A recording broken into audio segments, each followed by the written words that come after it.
Que você puder, aplauda Ele, aquele que era, aquele que é e aquele que há de vir. Nós te amamos, Jesus, nós te amamos, Jesus. Essa igreja é tua, nós te amamos, Pai. Nós não vamos recuar, nós permaneceremos, mesmo que tudo se levante contra nós. Há um Deus que batalha as nossas batalhas, há um Deus que comprou a nossa luta. Não foi hoje, há mais de 2000 anos atrás, o Senhor disse para o inferno: eles têm um nome, eles têm paternidade, eles têm um selo, e esse selo é o selo do Espírito, e há em nós o mesmo Espírito que ressuscitou Jesus Cristo dos mortos. Não recuaremos, permaneceremos de pé, mesmo que tudo ao nosso redor pareça não fazer sentido. Não importa se existe caos, se existe guerras, epidemias, não importa a quantidade de notícias ruins que nos cercam, nós confiamos no Deus da nossa salvação. O Senhor é a nossa esperança, o Senhor é a nossa confiança, o Senhor é o guarda que não descansa, permanece de dia e de noite nos livrando de todo o mal. Os nossos filhos não tropeçam em pedra alguma, porque o Senhor dá ordem aos seus anjos a nosso respeito. Pai, nós te amamos, Jesus, e nós declaramos: seja feita a tua vontade, assim na terra como já é feita no céu, em nome de Jesus. Se você crê nisso, diga amém. Bom, a mensagem de hoje, aplauda ele, irmão, vamos para cima. Vamos junto, vamos junto. Uau, que noite memorável, eu estou tão feliz de estar aqui. Eu lembro que depois que eu voltei da internação, eu fiquei internado um tempo. Para quem nunca ouviu essa história, você já deve ter ouvido 1000 vezes, mas é a única história que eu tenho de quase morte, então não tem outra para contar. Eu lembro que quando eu voltei, primeiro café da tarde que eu tomei em família, primeiro jantar, primeiro apelo que eu fiz depois que eu saí da internação, primeira mensagem que eu preguei, só me vinha um pensamento na minha mente. Eu pensava assim: esse culto poderia nunca ter acontecido. Esse café poderia nunca ter acontecido. Esse jantar poderia nunca ter acontecido. Irmão, quando a gente chega ao ponto de quase perder tudo, a gente valoriza o pouco que tem. Você está comigo? Diga amém. E sabe o que é melhor? Saber que quando a gente entende o valor do pouco, Deus nos coloca sobre o muito também. Aquele que é fiel no pouco, sobre o muito será colocado. Sabe, a mensagem de hoje é: não desista, não desista. Você pode declarar isso, diga: eu não vou desistir. Diga: eu não vou parar. Eu não vou recuar. Don't give up. Não pare, não desista. Eu postei algo essa semana e eu compartilhei algumas chaves que deixaram mais leve a minha jornada. E é sobre isso que eu quero falar. Sabe, quando a gente tem esse entendimento, algumas coisas ficam mais leves, irmão. A primeira coisa que eu quero compartilhar com você é uma verdade óbvia, mas nem sempre a gente lembra dela. É que entre um topo e outro, a gente sempre vai enfrentar os vales. Não sei se já te disseram isso, mas eu vou te dizer hoje: não dá para ir levitando entre um topo e outro.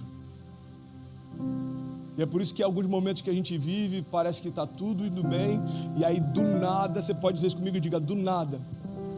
Parece que algumas coisas saíram de lugar. Irmão, deixa eu te falar uma coisa: quando a gente está firmado em Deus, a gente tem uma segurança. Pode tudo parecer que está fora de ordem, mas quando parece que está desmoronando, em Deus eu creio, só está se encaixando. Amém? Pastor, parece que tudo está fora de ordem. Fique em paz, irmão. Você não falou para Deus fazer a vontade dele? Você crê que o que a palavra diz é uma verdade? Então, a palavra diz que a vontade de Deus é boa, agradável e perfeita. A palavra diz que aquilo que Ele tem para nós, a riqueza que Deus tem para nós, não acrescenta dores. A palavra de Deus diz que a paz que Deus nos dá não é como o mundo dá. Então, se você está em Deus, se você entregou para Ele o controle, se você entregou para Ele o governo, fique em paz. Se parece que está tudo desmoronando, na verdade, no plano de Deus está tudo se encaixando. Amém? A verdade é que se a gente tivesse casado com algumas namoradas que a gente teve, talvez se a gente tivesse entrado em alguns negócios que a gente desejou, talvez se algumas orações que a gente fez, pedindo tanto para que Deus realizasse, se elas estivessem se cumprindo, provavelmente você não estaria onde você está hoje. Então entenda uma coisa: não em Deus também é a resposta. Não em Deus também é a resposta. Deus, eu preciso de uma resposta. Aí Deus fala: não. A gente fala: não, eu preciso de uma confirmação. Aí Deus manda outra pessoa confirmar. Qual a resposta? Não, peraí, eu acho que ele não está entendendo. Senhor, eu preciso de uma resposta. Na verdade, muitas vezes a gente está dizendo: Senhor, eu preciso a resposta que eu quero. E Deus está falando aí, quando a resposta que você quer é o que te mantém, você pode se frustrar. Mas quando a resposta que eu te dou é o que eu tenho para você, irmão, fique em paz. Pode tudo estar desmoronando, mas você está guardado em Deus. Por isso a minha palavra é: entenda o que Deus tem para você, se firme a essas promessas e não desista. Você pode repetir isso mais uma vez? Diga: eu não vou desistir. E a boa notícia que eu tenho para você, talvez não tão boa assim, se alguém estava acreditando que dava para ir levitando, é que entre um topo e outro você vai ter que enfrentar vales. Jornada de fé não diz respeito apenas a gente saber lidar com os topos. Diz respeito principalmente a gente permanecer de pé nos vales. Momentos em que coisas parecem que não estão acontecendo, parece que algumas coisas não estão fluindo, parece que algumas coisas não estão sendo da forma que a gente imaginou que estavam. É exatamente isso que separa meninos de homens. Irmão, a maior parte das pessoas que eu conheço que abriram mão da sua jornada de fé não é porque eram menos apaixonadas por Jesus do que eu. Às vezes a gente olha para alguém que estava firme na fé e que se afastou. Não julgue, não tem a ver com quanto ele é apaixonado por Jesus ou não. Mas a grande verdade é que a maior parte das pessoas que desiste no meio do caminho é porque colocaram sua perspectiva no que se levanta contra si, não naquilo que guarda em meio a qualquer levante. Sabe, se a gente for olhar para o tamanho dos gigantes, a gente vai ter medo. Se a gente for olhar para a força das ondas, a gente vai ter medo. Se a gente for olhar para algumas palavras contrárias, a gente vai ter medo. É por isso que Jesus está falando aí: para de olhar para tudo isso e olha para mim. Porque quando você olhar em mim, você vai ver no meu rosto a face e a paz que excede todo entendimento. Então você vai falar como os discípulos falavam: ei, Senhor, por acaso você não se preocupa que a gente morra? Tem uma tempestade acontecendo, os discípulos estão desesperados achando que Jesus não se importa. E Jesus, em outras palavras, estava dizendo exatamente assim, através do seu descanso: se eu estou descansando, significa que existe controle do meu Pai sobre todas as coisas. Descanse também. Presta atenção nisso. Sabe o que é interessante? Tempos depois, Jesus está no Getsêmani a ponto de ser entregue, crucificado, e ele fala para os discípulos: ei, não durmam, eu preciso que vocês orem comigo. Não descansem, eu preciso que vocês fiquem comigo. Eu estou sentindo uma angústia mortal. A Bíblia diz que dos poros de Jesus saía sangue. Ele estava com uma angústia porque estava próximo de se afastar do Pai pela primeira vez. Sabe o que a Bíblia relata? Jesus retorna e os discípulos estão dormindo. Então o que a gente aprende é que muitas vezes não tem a ver com Deus nos guardar ou não, tem a ver com a gente não discernir tempo de descanso e tempo de batalha. Tempo de descansar é olhar para Jesus. Se Ele está dormindo, durma também. Tempo de batalhar é olhar para Jesus. Se Ele fala marche, continua marchando. Se Ele fala avance, continua avançando. Se Ele fala não temas, eu sou contigo, não tenha medo, irmão. Tem a ver com a gente discernir o que Deus fala, só isso. Pastor, é difícil, depende. Quando Kézia não gosta de algo que eu falo num jantar com outro casal, uma olhadinha dela eu já sei que ela está falando. Tem um esposo que entende o que eu estou falando? Um olhazinho, tá bom, já entendi, captei vossa mensagem. Quando Cecília faz alguma coisa que eu não curto, um olhar ela já entende. Eu acho que eu dei mole. Então entenda, a maior parte das nossas crises gira em torno da gente acreditar que Deus não fala. A grande verdade é que a maior parte das nossas crises acontece por a gente não entender o que Deus fala. Deus não está em silêncio. A gente que está ouvindo conselhos demais a ponto de não considerar os dele. Deus não está em silêncio, irmão. A palavra de Deus diz algo que eu acho tão poderoso: se Ele nos deu o seu único filho, não nos dará também, juntamente com Ele, de graça, todas as coisas? A palavra está dizendo: ei, irmão, Ele foi até o final por você, Ele deu o filho dele por você. Você tem dúvida que Ele também não deseja te dar tudo que você precisa e deseja? É sobre isso que eu quero pregar nessa noite. Está comigo? Diga amém. Então a grande verdade é: não atravessamos levitando. Para conquistar um novo topo, você vai ter que enfrentar novos vales, irmão. E a grande pergunta que me fazem muitas vezes é: pastor, eu aceitei Jesus, algumas coisas estão difíceis. Pastor, eu estou firme na igreja, algumas coisas estão desafiadoras. Por quê? Irmão, deixa eu te falar. Porque a vida é assim. Real life. Nenhum herói da fé foi forjado no palácio. Na verdade, quando Davi, no tempo de guerra, deveria estar no campo de batalha, permanece no palácio, deseja uma mulher que não é sua e traz maldição para sua casa. Entenda isso em nome de Jesus, irmão. Todo herói da fé foi forjado em meio a tempestades. Existe um ditado popular que diz que marinheiro bom não é feito em mar calmo, porque você confia em um marinheiro que já enfrentou outras tempestades. Se esse marinheiro chegar para você e falar assim: ei, fique em paz, vai dar tudo certo, você descansa. Por quê? Porque esse cara já venceu tempestades antes dessa, ele sabe o que está falando. Quando alguém diz para você, ei, você está em meio a um desafio, fique em paz, vai dar tudo certo, você sabe o que vai te dar segurança? Saber que esse cara não fala de uma fé teórica, mas ele carrega em si as marcas do evangelho que crê. Paulo diz, olha, eu carrego no meu corpo as marcas do evangelho que eu prego. Paulo está dizendo o seguinte, eu não estou pregando teoria, eu tenho vida com Deus e a minha história com Deus me deixou marcas. A Bíblia diz que Paulo naufragou inúmeras vezes. Irmão, vamos ser sinceros, se alguém naufragou mais de 2 vezes, vamos combinar, não é um bom companheiro de viagem para você fazer um cruzeiro, você está comigo? E aí, vamos fazer um cruzeiro? Vamos, claro, você já fez? Ah, fiz 2 vezes. E aí, gostou? Eu naufraguei nas 2. Acabou, irmão. A pessoa está me procurando, eu já fui. Onde é que você está? Oi, querido. Paulo não era o melhor companheiro de viagem para o navio, mas sabe qual é a grande história dele com Deus? Os navios naufragaram. Paulo não. Os navios se desfizeram em meio às ondas fortes. Paulo não. A Bíblia diz que quando ele chega em uma dessas ilhas, os homens estão lá reunidos em meio a uma fogueira, fazia frio, eles estão fazendo uma fogueira, Paulo então pega um dos gravetos e quando ele vai pegar uma serpente, a serpente pica ele, todo mundo olha para Paulo e começa a falar, esse homem é amaldiçoado, porque os deuses tentaram matá-lo através das ondas e não conseguiram, agora estão tentando matar através do veneno da cobra, esse cara é amaldiçoado. Sabe o que acontece? A Bíblia diz que fica todo mundo olhando para ele, esperando ele inchar e morrer. O tempo passa, Paulo não incha, Paulo não morre, e aí muda a história. Eles começam a dizer, esse cara é um Deus, porque nem o veneno de uma cobra foi capaz de paralisá-lo. Entenda isso em nome de Jesus, você está comigo? Diga amém. A perspectiva desses homens na ilha é exatamente como a perspectiva da multidão ao nosso redor. Quando algo vai mal, eles entendem, e esse é o final da história. Quando algo vai bem, eles entendem, Deus está com esse cara. Só que a grande verdade é que Deus não está com você ou deixou de estar com você de acordo com o que você vive. Deus sempre esteve ao seu lado, apesar do que você vive. Então a mesma multidão que dizia, ei, Hosana, a mesma multidão que celebrava a entrada dele, agora diz, crucifica-o. Agora, numa perspectiva inversa, a mesma multidão que diz, ele é endemoniado, ele é amaldiçoado, agora diz, ele é um Deus, nos abençoe. Entenda isso, pastor, o que você quer compartilhar? Eu quero deixar um princípio claro, não se mova pela multidão. Não se mova pelo que dizem, não se mova pelo que pensam, não se mova pelo que os seus olhos tentam te dizer. Por quê? Porque nós não caminhamos pelo que vemos, caminhamos pelo que cremos. A palavra de Deus continua sendo a base segura para construirmos os nossos dias. Agora, como obedecer se a gente não sabe o que Ele espera de nós?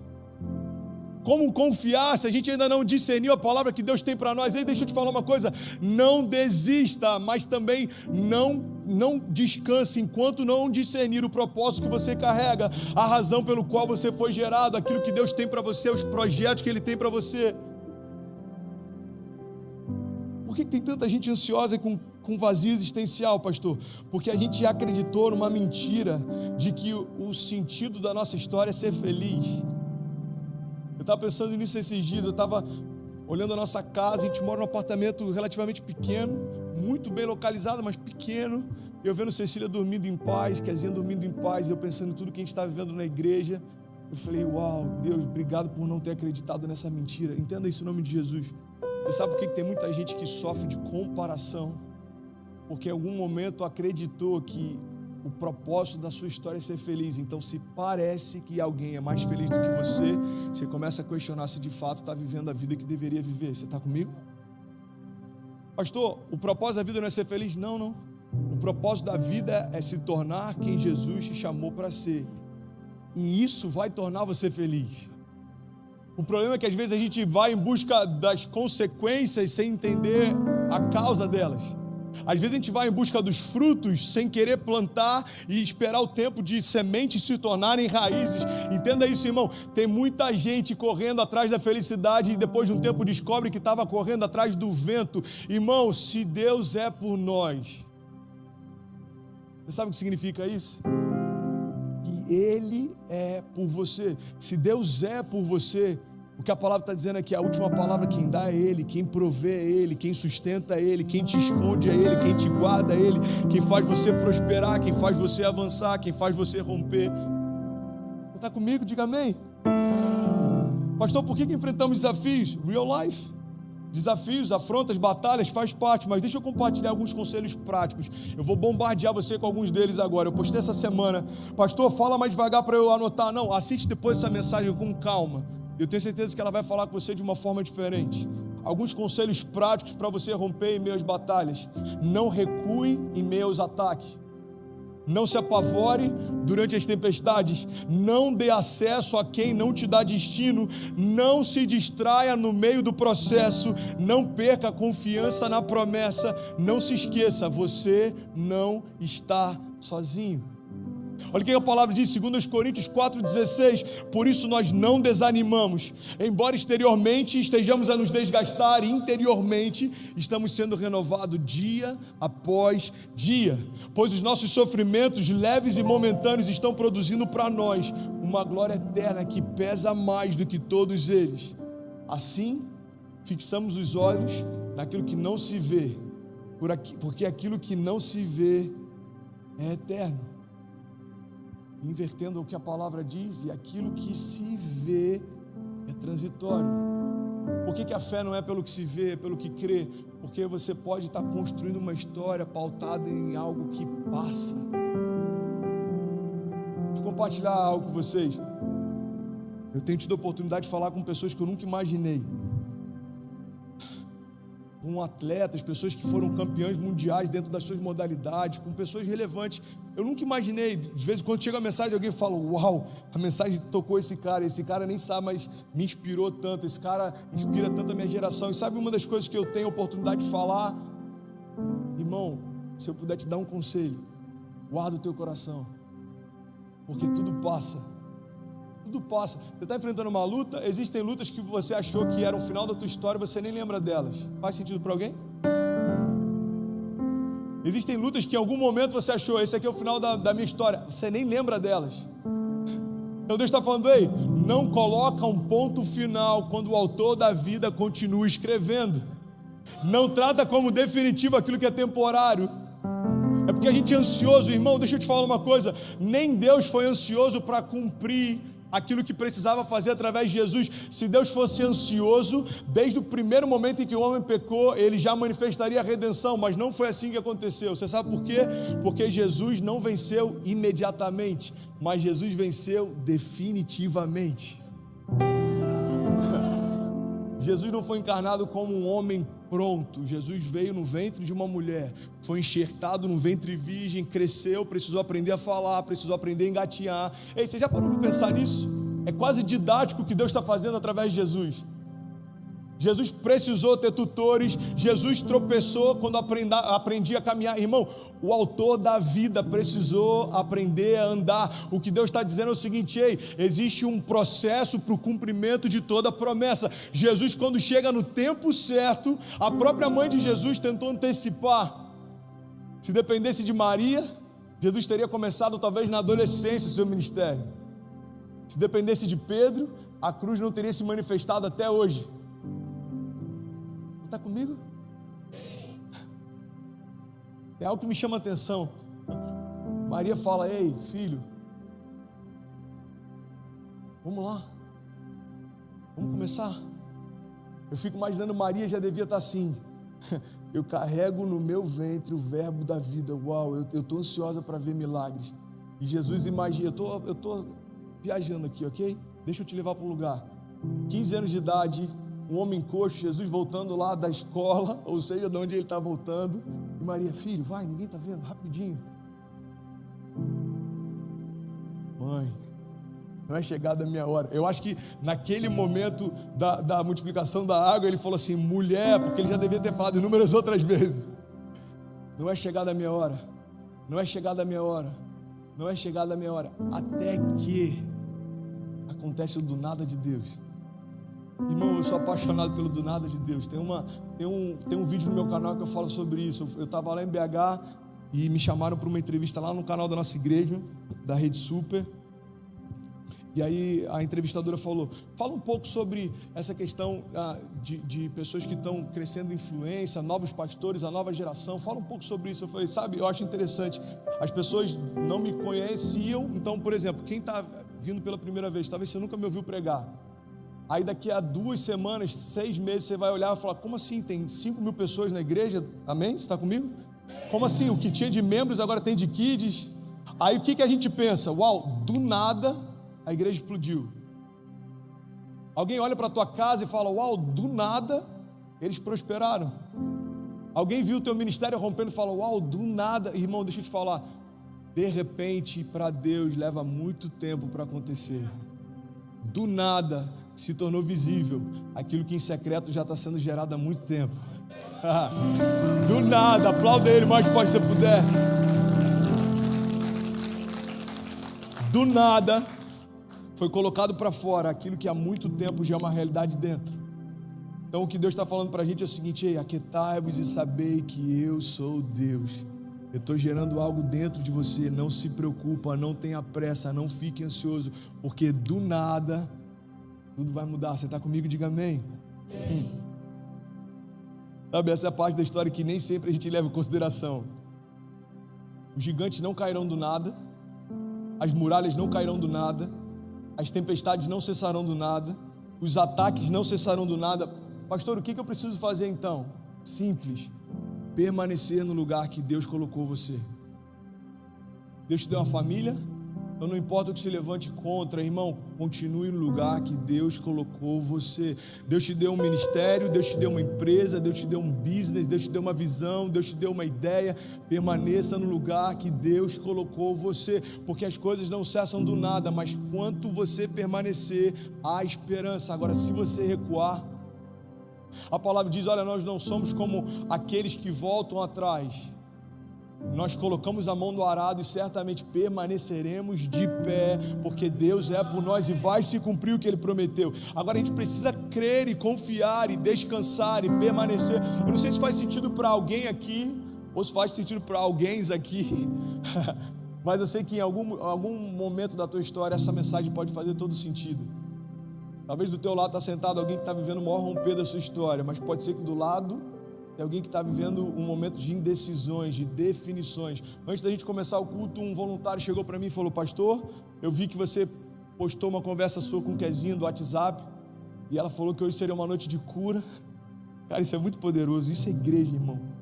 A gente expressa no virtual, mas não existe igreja local sem gente, comunidade, não existe, isso é uma ilusão. E ele falou: pastor, eu recebi aquilo porque eu preciso de cura hoje.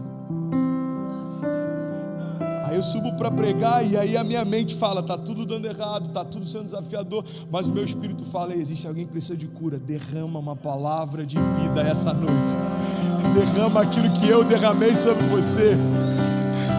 Renovo ao cansado, direção ao perdido, cura ao enfermo, liberdade ao cativo. Anunciar a boa nova do Senhor, anunciar o ano aceitável do Senhor.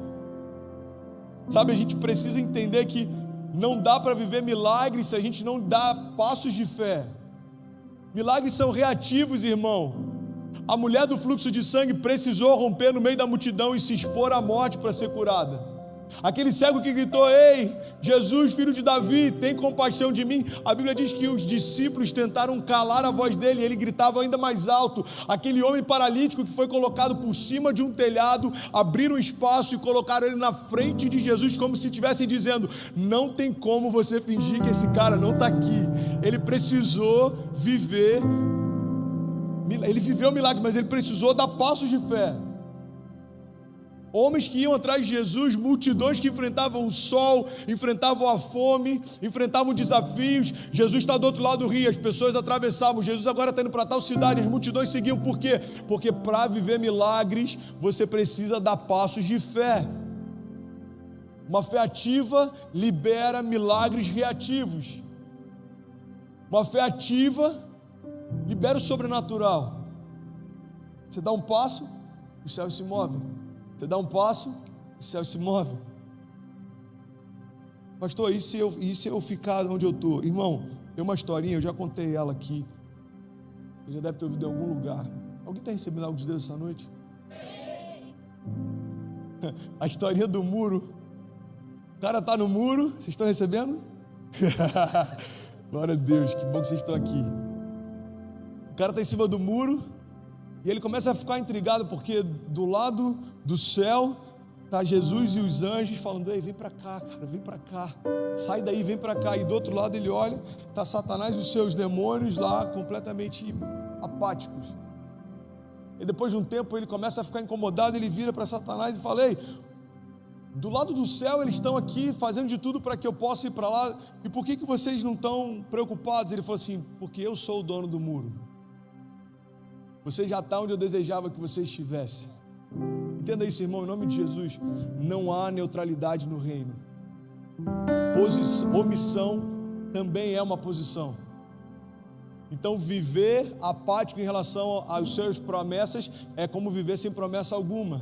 Viver apático em relação ao teu chamado é como viver sem chamado nenhum. Viver apático em relação ao que Deus prometeu é como se Deus não tivesse prometido nada. Essa é a noite, irmão, da gente chegar para Deus e falar: Deus, me desculpa se eu olhei para os gigantes mais do que eu olhei para você. Me desculpa se eu olhei para os problemas mais do que eu olhei para a promessa. Hoje é a noite da gente ressignificar algumas coisas.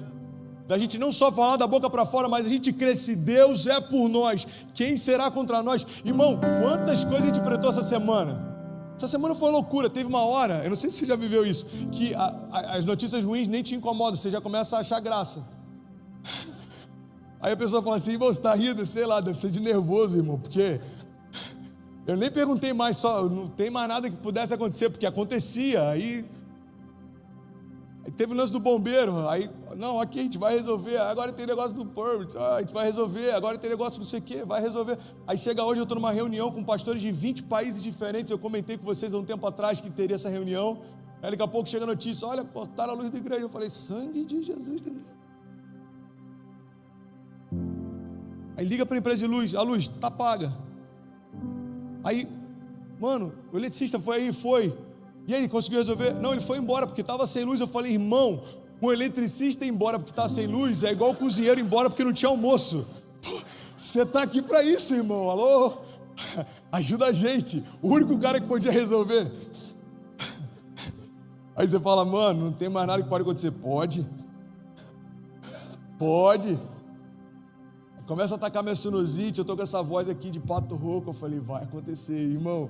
Deixa eu te falar uma coisa, tem dias que são desafiadores, mas qual é a nossa certeza? A nossa história não é uma foto, a nossa história é um filme. Essa igreja não se resume a uma noite, o teu casamento não se resume a uma briga, os teus filhos não se resumem a um tropeço, a tua empresa não se resume a um momento difícil, a tua promessa não se resume a um pecado.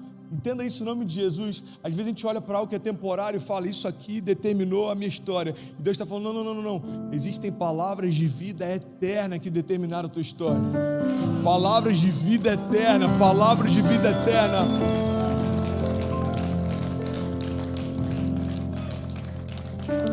Você dá um passo e os céus se movem. Efésios 3:20 diz: aquele que é capaz de fazer infinitamente mais do que tudo que pedimos ou pensamos, de acordo com o seu poder que atua em nós. Que poder é esse, pastor? É simples, é o mesmo poder e espírito que ressuscitou Jesus Cristo dos mortos, habita em você. Então, dentro da tua casa, você pode declarar isso comigo: diga: na minha casa, diga, está disponível poder de ressurreição. Diga: não existe nada que aos meus olhos pareça morto e Jesus não possa ressuscitar. Irmão, entende isso em nome de Jesus. Isso é libertador. Entenda isso. Parece um pouco forte, e é, mas a gente precisa entender essa realidade. O inferno odeia você, o inferno odeia sua família, o inferno odeia suas promessas. Então o que ele sempre vai tentar fazer? Parar você, destruir sua família e fazer você desacreditar nas suas promessas. Tudo aquilo que ele se empenha está diretamente ligado àquilo que ele odeia. Cara, isso é muito forte. Pega esse nome de Jesus, irmão. Tudo aquilo que o inferno se empenha está diretamente ligado ao que ele odeia. Agora, sabe qual é a boa notícia? Tudo aquilo que os céus se empenham está diretamente ligado àquilo que Deus ama. Deus ama você. É por isso que nada foi capaz de separar você dele. Deus ama seus filhos. É por isso que nada foi capaz de separar seus filhos dele. Deus ama a tua família. É por isso que nada. Romanos 8, a gente declara isso tantas vezes. Nem a morte, nem a vida, nem anjos, nem principados, nem o presente, nem o porvir, nem a altura, nem profundidade, nem qualquer outra coisa na criação foi capaz de nos separar do amor de Deus que está em Cristo Jesus. Você está comigo? Diga amém. Sabe as promessas que você carrega, a família que você tem, quem você é. Eu tenho uma palavra para você e o instrumental pode vir no que eu estou finalizando. Não tenha medo. Não fala isso não que eu vou direto, hein? A gente tem que ensaiar, inclusive. Quando eu falar isso, tem que fazer. Vocês são muito espontâneos, gente. Eu estou quase terminando, gente. Obrigado, vocês são demais. Não tenha medo, Josué 1,9, não fui eu que lhe ordenei, seja forte e corajoso, não se apavore nem desanime, pois o Senhor, o seu Deus, estará com você por onde você andar. Don't give up. Estou no meio da reunião lá, recebendo as notícias, cara, teve o lance da luz, teve isso, teve aquilo, aí do nada, alguém me manda uma mensagem, o louvor me ajuda aí. Do nada, alguém manda uma mensagem. É muito bom, gente, é muito bom você caminhar ao lado de pessoas apaixonadas por Jesus também. Você é novo na fé, entenda isso. O Evangelho é perfeito para pessoas imperfeitas. Não tem ninguém perfeito aqui, amém? Começando por mim. Mas é muito bom caminhar com quem é apaixonado por Jesus, porque no momento que você mais precisa, vai liberar uma palavra de vida sobre você. Aí eu estou lá no meio desse turbilhão, aí chega um jovem e manda aqui, pastor, eu estava orando aqui e senti de compartilhar com você. Salmo 91, um dos mais lidos, e talvez 90% de todas as Bíblias abertas dentro, distantes de casa, que nunca foram lidas, estão abertas nesse salmo aqui. Você lembrou da casa da avó ou de alguma casa? Ok.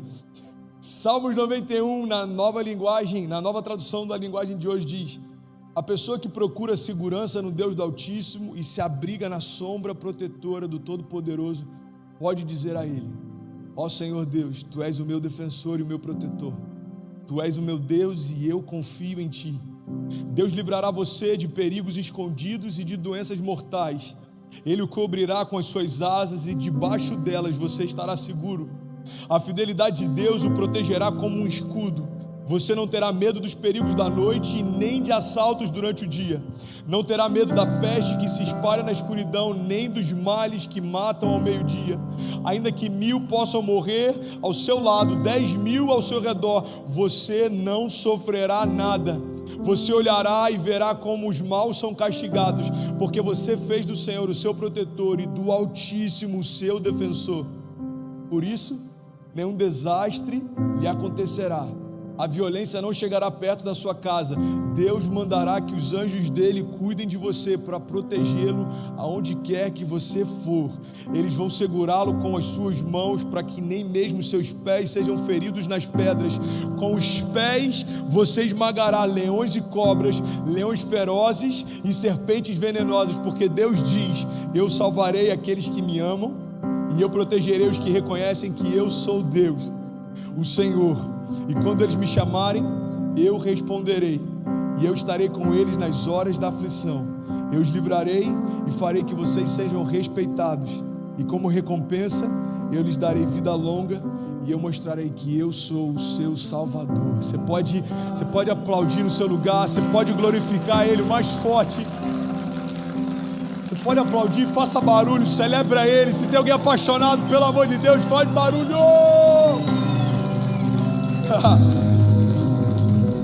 Sabe, irmão, eu não sei você, mas tem momentos aqui, nessas últimas semanas, e visto a tudo que a gente está vivendo, eu sinto como se fosse um espírito de intimidação. Presta atenção nisso, eu estou finalizando agora essa mensagem. Me ajuda aí, pode seca o sample que está saindo para todo mundo aqui. É no meu ouvido, né? É isso aqui que vocês ficam ouvindo, o metrônomo, né? Cara, eu amo vocês cada dia mais, tá maluco? Vocês conseguem ouvir ou não? Tá dando para ouvir? É isso que eles ouvem. Aí é a hora que o cara tem que entrar. Então se alguém desafinar, dá um desconto, tá, gente? Se a gente errar uma nota, um acorde, dá um desconto. Você tá comigo, diga amém. Vocês são incríveis, cara. E aí,